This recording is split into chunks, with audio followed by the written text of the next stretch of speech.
Instant இட்லின்னு சொன்னாலே இன்டர்நெட்ல 1000 recipe இருக்கும் இல்லையா?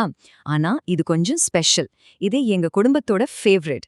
இதுல ஒரு சின்ன ட்விஸ்ட் இருக்கு. அதுதான் இந்த இட்லியை ரொம்பவே டேஸ்டா மாத்துது. வாங்க அந்த ரகசியம் என்னன்னு இன்னைக்கு பார்க்கலாம்.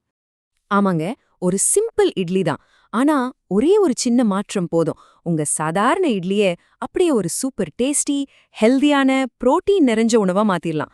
இந்த ரெசிபியோட மொத்த ரகசியமே இதுதாங்க.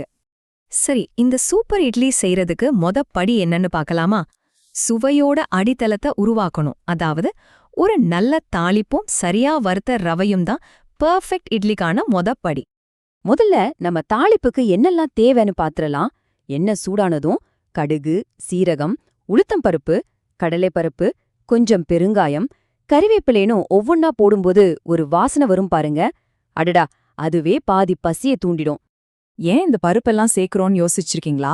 இதுக்கு ஒரு காரணம் இருக்கு.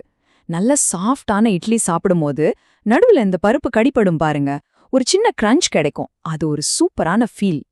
அடுத்து ரொம்ப ரொம்ப முக்கியமான ஒரு ஸ்டெப், ரவைய வறுக்கிறது. தாளிப்போட சேர்த்து அடுப்பு சிம்ல வச்சுட்டு நல்ல வாசனை வர்ற வரைக்கும் வறுக்கணும். வறுத்து முடிச்சதும் அத ஒரு பாத்திரத்துக்கு மாத்தி நல்லா ஆற விட்டுடுங்க. நீங்க கேக்கலாம், எதுக்கு ரவைய வறுக்கணும்னு? சிம்பிள், அதோட பச்சை வாசனை போறதுக்கு ஒண்ணு. இன்னொன்னு, இப்படி வறுத்தாதான் இட்லி நல்லா பஞ்சு மாதிரி சாஃப்டா ஒட்டாம வரும். சோ இந்த ஸ்டெப்ப மட்டும் கண்டிப்பா ஸ்கிப் பண்ணவே பண்ணாதீங்க. அவ்வளவுதான், நம்ம பேஸ் சூப்பரா ரெடி ஆயிடுச்சு. இப்போ இந்த வறுத்த ரவைய இப்படி ஒரு புரோட்டீன் பேக்ட் பெர்ஃபெக்டான மாவா மாத்துறதுன்னு பார்க்கலாம் வாங்க. வறுத்த ரவை நல்லா ஆறினதும் அதோட தேவையான அளவு தயிர், அப்புறம் கொஞ்சம் உப்பு சேர்த்து நல்லா கலந்துக்கோங்க. ரொம்ப கெட்டியான ஒரு மாவு கிடைக்கும். இந்த தயிர் தான் இட்லிக்கு நல்ல சாஃப்ட்னஸ் கொடுக்கும். இப்போ இந்த மாவை ஒரு 10 நிமிஷம் அப்படியே விட்டுடுங்க. இது ரொம்ப முக்கியம். இந்த நேரத்துல தான் ரவை தயிர்ல நல்லா ஊறி ஈரப்பதத்தை உறிஞ்சி இட்லி வேகிறதுக்கு கரெக்டா தயாராகும். அவசரப்படாம இந்த டைம் கொடுங்க. சரி, இப்ப சொல்லுங்க பார்க்கலாம். இந்த இட்லிய இன்னும் கொஞ்சம் எக்ஸ்ட்ரா சாஃப்டாவும் ஹை புரோட்டீனாவும் மாத்திர அந்த ஒரு மேஜிக் இன்கிரீடியன்ட் என்னவா இருக்கும்? கெஸ் பண்ணுங்க. பனீர். ஆமாங்க, நம்ம பனீர் தான் அந்த சீக்ரெட். துருவிய பனீரை மாவுல சேர்க்கும்போது அது புரோட்டீன் சத்தை அதிகப்படுத்துறது மட்டுமல்ல, இட்லி வேகும்போது ஈரப்பதத்தை உள்ளேயே வச்சுக்கும். அதனால இட்லி ட்ரை ஆகாம ரொம்ப சாஃப்டா இருக்கும். இதுதான் இந்த ரெசிபியோட ஹைலைட்டே. பன்னீரோட மட்டும் நிறுத்த வேண்டாம்.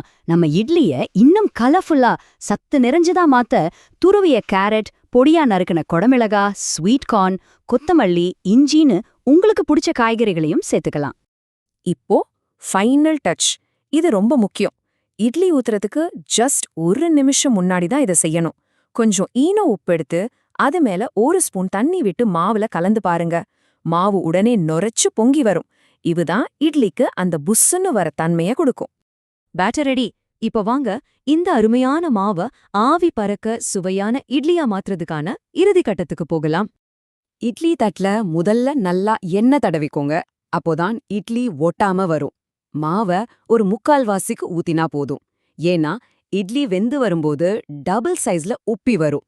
சோ அதுக்கு இடம் வேணும். ஸ்டீமர்ல வச்சுட்டு சரியா ஒரு 15 நிமிஷம். அவ்வளவுதான். இந்த நேரத்துல நம்ம இட்லி முழுமையா வெந்து பஞ்சு மாதிரி ரெடி ஆயிடும். பாருங்க, எவ்ளோ பஞ்சு மாதிரி கலர்ஃபுல்லா புரோட்டீன் நிறைஞ்ச சூப்பரான பனீர் இட்லி ரெடி ஆயிடுச்சுன்னு. இது ஒரு கம்ப்ளீட் ஹெல்தியான காலை உணவு. நீங்களும் கண்டிப்பா ட்ரை பண்ணி பாருங்க. இந்த சூப்பரான இட்லிக்கு ஒரு பெர்ஃபெக்டான சட்னி ரெசிபி வேணுமா?